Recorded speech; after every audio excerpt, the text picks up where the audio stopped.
गियानि साबा सिख्ला बादि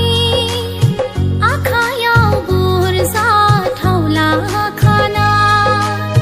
नेना थागोन जों बिनि फैनायखौ लोगो मोनला ख्रिस्ट'खौ बेसेनि रंजानाय जागोन गियानि साबा सिख्ला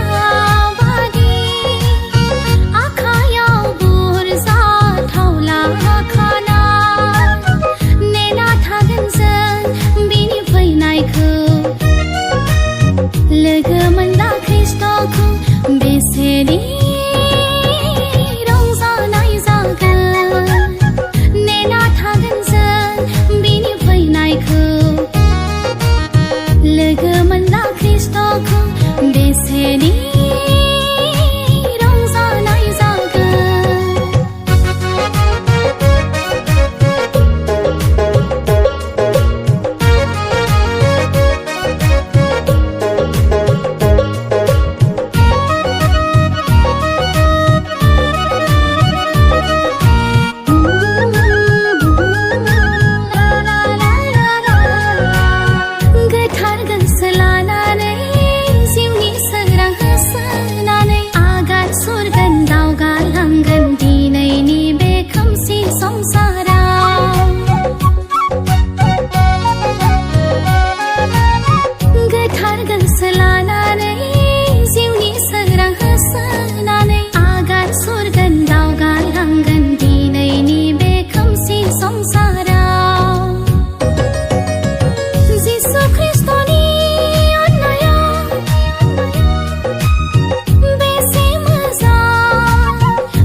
जिसुजों लोगोसे थागोन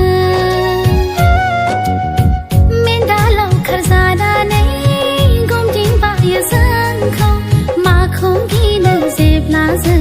जिसुजों लोगोसे थागोन